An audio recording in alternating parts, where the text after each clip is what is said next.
Hey, it is your buddy, Peace and Harmony, with you here today. Much love going out to the Empowered Harmonizers. And I really want to thank all of you who have recently contributed and donated to the channel. It is with heartfelt gratitude that I really appreciate you stepping up to the plate, putting some skin in your game, and really committing to your recovery and healing. And it's such an honor and a privilege to hear from you and to know that my videos are making a positive impact. It is my whole goal here is to help you get results bottom line, on how to become empowered and inspired after a very emotionally abusive, physically abusive, traumatic relationship with a cluster B person. So it's really all about understanding you and what you need to do to heal. And like another viewer who so aptly had emailed me, she said, Peace and Harmony, please let your viewership know that it's not all about confronting the narcissist. It's really about no closure and just coming to terms and moving on for yourself. And I really want to uphold that before we get into the video, because I know a lot of people really kind of need to get their yayas out to this person. They want to, just vomit on them emotionally and say, I can't believe this, you did that, horrible. But it's really just getting you a setback. And really, it's very difficult to obtain a closure with a relationship with a psychopath, a narcissist, a borderline, or anyone who has really been toxic or emotionally wounded you, because it's just like waffling. You're just going to beat yourself up. You're going to retch your face, you're going to screw your face, you're going to get yourself all worked up in a tizzy. And oftentimes when you really exasperate yourself emotionally, it can be very difficult to calm down. So people tend to perpetuate those angry emotional states for weeks, months, years, decades at a time, because they keep rehearsing the same memories. They keep rehearsing the same feelings. They keep rememorizing them into their body, into the neurological hardware, to the point that they can't feel much else. So then they might go into a dissociative state where they're more kind of like numbed out, because they have given themselves a chance to open up the full spectrum of healing beyond, the victimization, beyond the hypervigilance, beyond the lethargy, beyond the depression, like getting to the other side in what we call positive orderly direction thinking. People who are really, get into that rut and in that stuck and kind of get lost where they can't really validate themselves and support themselves, it can become very difficult to drum up and generate new positive emotions. And, you need to realize that the responsibility and accountability is with you 100%. And sometimes that is a very difficult and lifelong, learning process to come to terms with that. Especially if, what we oftentimes find is that in relationships that have been abusive or less than right for you, oftentimes you've had to do a fair degree of lying to oneself, sabotaging of oneself, to keep you stuck in an unhealthy relationship. So the story that you tell yourself, it'll never get better. This is who I'm with, not seeing choices, not seeing options for your feelings is very important, because, your emotional state becomes so narrow, the bandwidth, that you can't really kind of, focus in and open up your filter to other feelings or even free will, to be able to exercise your free will and do it with clarity and sort of what really emotionally makes sense to you, rather than perpetuating the same mistake over and over. So I really want to zoom in and focus in today on that topic, how difficult it is to overcome a love bombing or a trauma bonded relationship with a cluster B narcissist, psychopathic, antisocial type of personality. And especially when we have, Valentine's Day, when it's like, I don't have a guy in my arm, I don't have a girl on my arm. I don't, I'm maybe going through a divorce. And, people oftentimes bottom out at this holiday. And I'll have you know this, that the Valentine you should give should be to yourself. Even if this seems odd, strange, really peculiar, think about what that really means, because when are you able to really give yourself that self-compassion? and I don't, necessarily mean just going out and getting yourself a Valentine, but I really mean cherishing what you feel about that and begin to kind of romance yourself a little bit. Love bomb yourself, not in the unhealthy sense, but in the sense that, you know what, I am doing something special for me.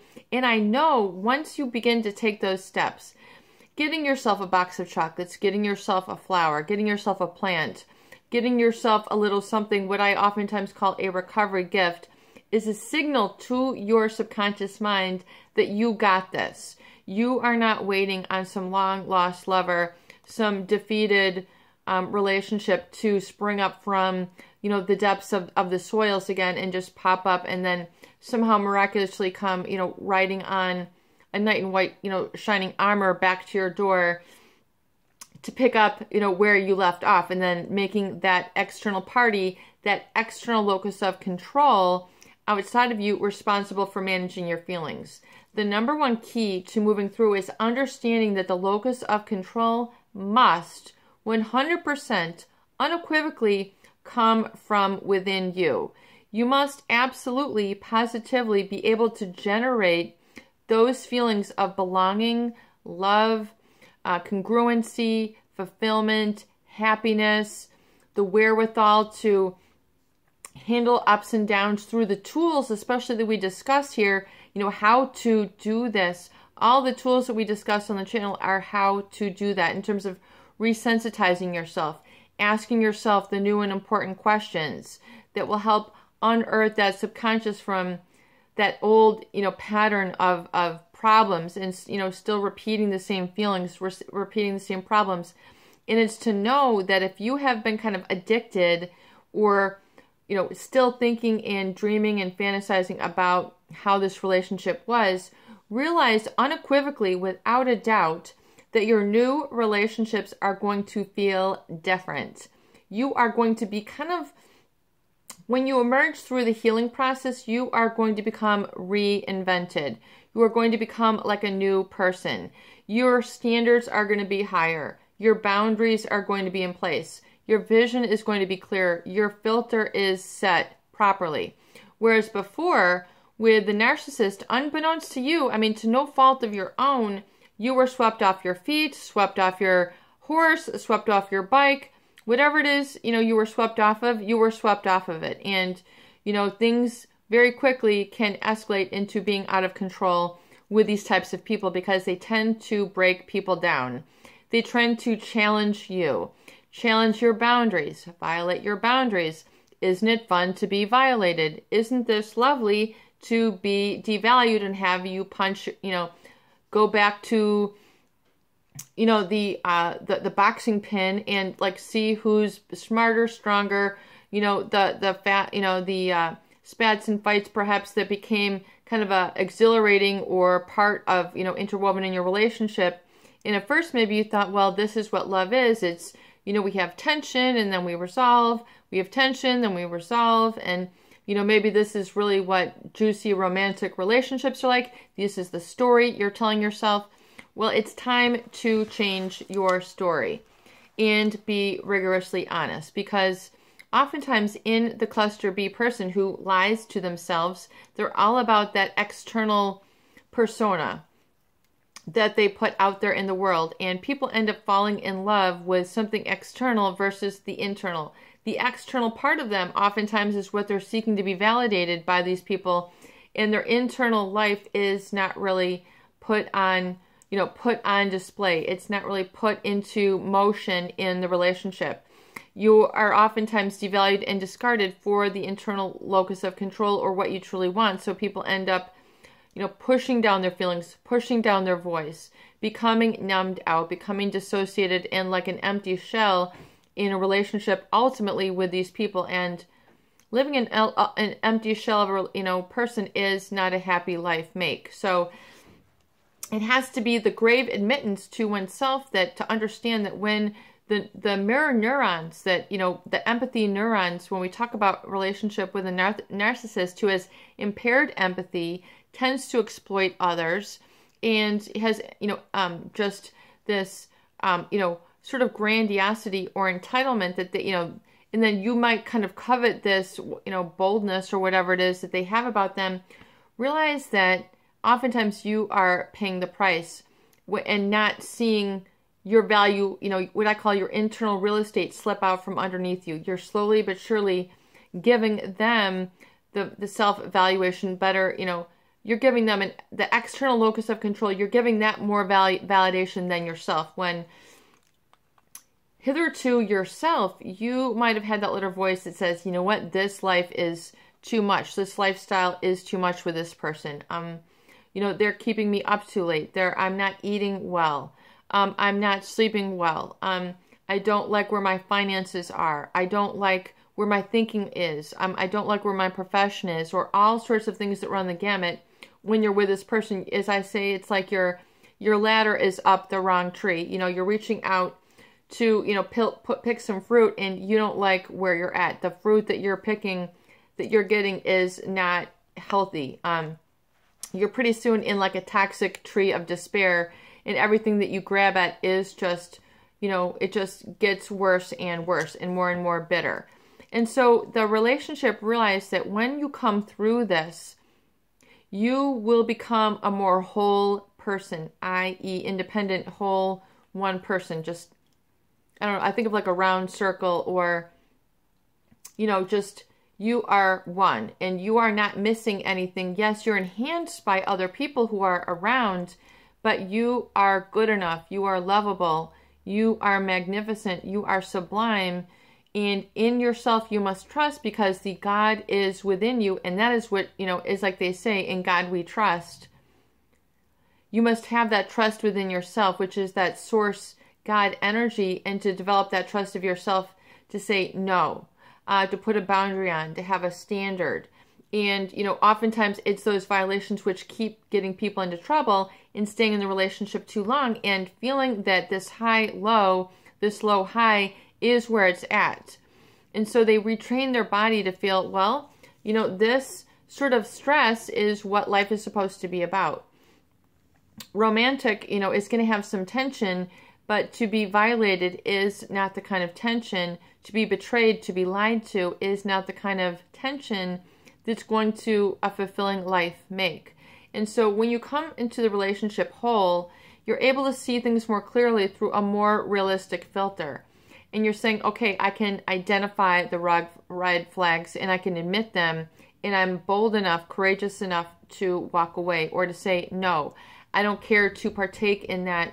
You have not been good for me, and I'm going to have to say no, even if it's to a family member, even if it's to a spouse, even if it's to someone who you are divorcing. It is really tightening up the reins, tightening up the belt. N-O. I'm sorry, but no. And not feeling ashamed, not feeling guilty for having boundaries and standards. I mean, you need to have these boundaries and standards, or, just in that positive, orderly direction of thinking, rather than going for the non-thinking, negative, orderly direction thinking, which is lower beliefs, lower standards, lower boundaries, which basically you can think of as BS. That is a bunch of malarkey. So don't commit the self-fraud for yourself and violate those for yourself. Begin to improve your consistent awareness of this on a daily basis. Begin to become more aware of when you backslide, when you're triggered, when you continue to violate yourself, break yourself down, overcommitting yourself, over-obligating to others rather than taking care of yourself. You're going to feel different when you enter into a new love or romantic relationship. You're going to have, it's not going to be the same, low high. I think of it as like a low high or a high low.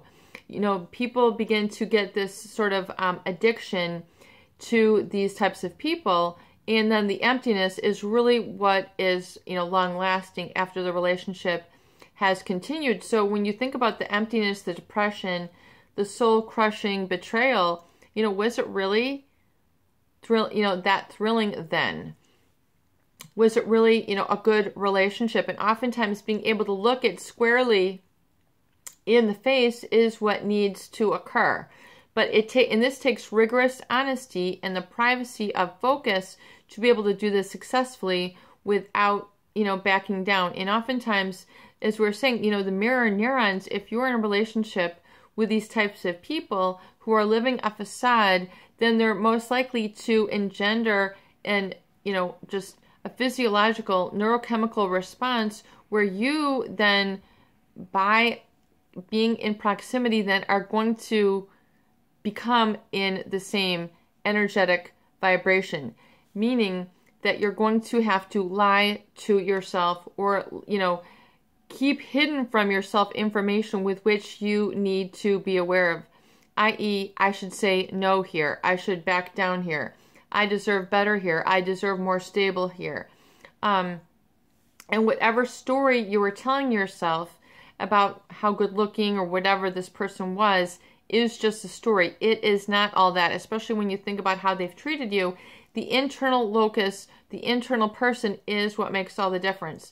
It really doesn't make a difference really on what is on the outside when you really think about the long run, because that is what is enduring. And as you go through and mature into life, you're going to see that eventually that internal locus of control is going to become engaged. And the longer you live in denial and the longer you put it off, the more difficult it is to get mastery over. And it does take time.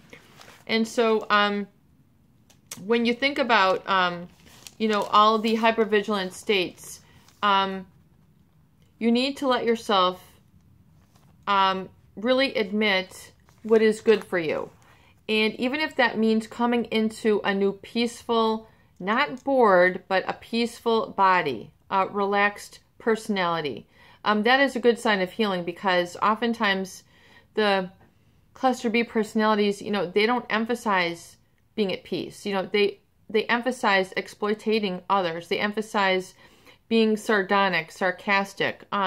They, tend to emphasize that quiet rage. Like, there's a rage element. I mean, there's a fire of passion, which is positive, and then there's a fire of anger, which can become very, very detrimental and go, cause people to go ballistic and lie to others and cheat and all these other things. So realize when you can really admit that and realize you are not missing anything when you move beyond this person. You're actually setting yourself up for a higher standard, a better boundary, and a reinvented you, which will feel different. In other words, the romance won't feel like, you're out of control. You have this dizzying love. It doesn't mean that life can't be exciting, but it's going to feel a little bit more stable and secure, and this is good. You need to be able to, protect your knees so you don't get knocked out from behind them. You need to protect, your self-interest so you don't get smacked in the face. You don't want to feel like, why did I do this again? And be, in your 60s, 70s, 80s and still wondering, why you can't find someone who loves you. I mean, you eventually have to put the brakes on it, but you have to be the one to realize that and then value yourself enough to see that you deserve better. But if you continually to put emphasis on the cluster B, the narcissist, the psychopath is having the moves, the grooves, the charm, and not seeing it within yourself, that is the problem, because then you're allowing, you're missing that whole internal locus of control. That whole experience of yourself is good enough, magnificent, lovable, sublime, that which is the God dwelling within you. You're not acknowledging and validating that. You're saying, this person is more superior to me. So you're like playing out their drama for you, even if they're gone for, weeks, months, years, or decades. So this person continues to control you. And oftentimes there's a payoff to letting this, because I think deep within the recesses of people's mind, either they think, that maybe this person will, quote unquote, wise up and then come back, or, there's a payoff to being down. In other words, that you don't exercise and do the internal work that we describe here.